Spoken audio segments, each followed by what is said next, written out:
Keacy Carty যেন রয়েছেন ক্যারিয়ারের সেরা ফর্মে। গেল 4 ওয়ানডে ইনিংসের 3টিকেই তিনি শতকের ওপারে নিয়ে গেছেন।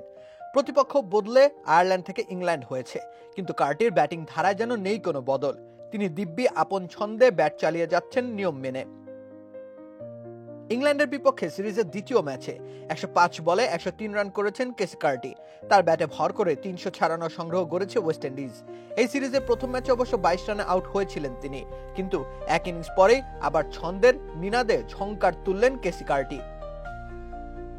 এখন পর্যন্ত তার ক্যারিয়ারে ওয়ানডে সেঞ্চুরি আছে সর্বমোট 4টি। এর মধ্যে গেল বছরের শেষ ভাগে এই ইংল্যান্ডের বিপক্ষে 124 রানের একটি ইনিংস খেলেছিলেন। সেটি তার ক্যারিয়ারের প্রথম ওয়ানডে সেঞ্চুরি। তবে সেটিও খুব আগেকার ঘটনা নয়, স্রেফ 7 ইনিংস আগের ঘটনা। ইংল্যান্ডের বিপক্ষের ইনিংসটি সহ শেষ 9 ইনিংসে এটি তার চতুর্থ সেঞ্চুরি।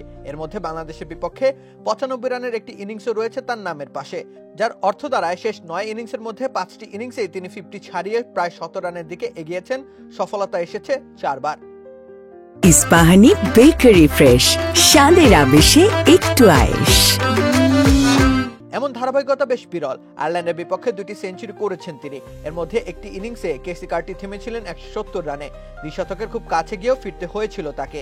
বাকি থাকা 4 ইনিংসে তার ব্যাটে টুকটাক রান ছিল বটে। এই ধারা বজায় রেখে ক্যারিবিয়ানদের হারানো জৌলুসের নতুন সারথি হতে পারবেন হয়তো কেসি কার্টি। 28 বছর বয়সে ফ্রাঞ্চাইজি ক্রিকেটের মোহতে তিনিও না পড়লে বরং দেখা যেতে পারে আরো বেশ কয়েকটি নান্দনিক সেঞ্চুরি। কেসি কার্টি অন্তত সেই বার্তা দিয়ে যাচ্ছেন প্রতিনিয়ত। রাকিব হোসেন রুম্মান, খেলা 71।